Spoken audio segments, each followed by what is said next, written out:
last 6 weeks was the largest exercise of democracy in the history of the world, and we commend the government of India, voters, and poll workers for this massive undertaking. I'm not going to speak to that in terms of the Prime Minister's coalition and the different government. Those are all choices for the Indian people to make, and we respect the will of the Indian people. Is the U.S. planning to send any delegation for Prime Minister Modi's swearing ceremony over the weekend? I don't have any announcements to make today, but stay tuned. In the last couple of hours, there has been a series of congratulatory messages to Prime Minister Modi and his coalition government, there, including phone call by President Biden, tweet by Secretary Clinton.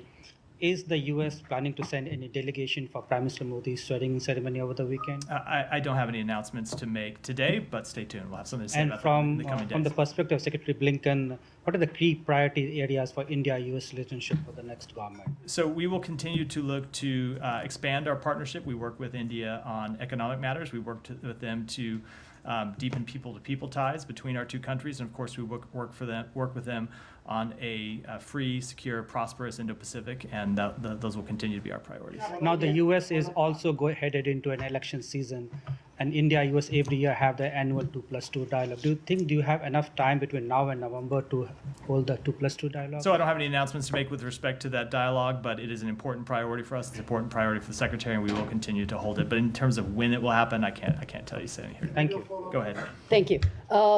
The last decade, of course, has been Prime Minister Modi's administration. What were the advantages of the last 10 decades, and going forward, the third term for Prime Minister Modi, what advantages does the U.S. see in this relationship? So I'm not going to speak to that in terms of the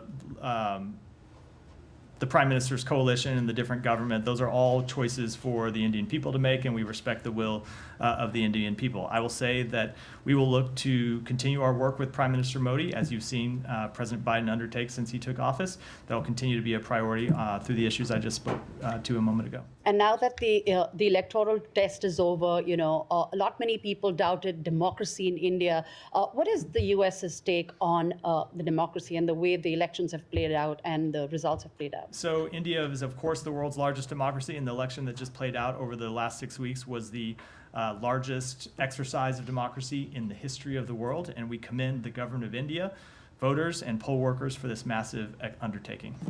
Go ahead. Thank you so much. As you called largest democratic practice for Indian elections, but there is a dark side as well, maybe overlooked by Department of State. So from these elections, we have seen two jailed leaders got more votes than anyone else. From South Kashmir, Engineer Rashid, that is in Tihar jail, got more votes and he defeated like the former chief minister in Kashmir region, and then believed separatist leader, a Khalistani leader maybe.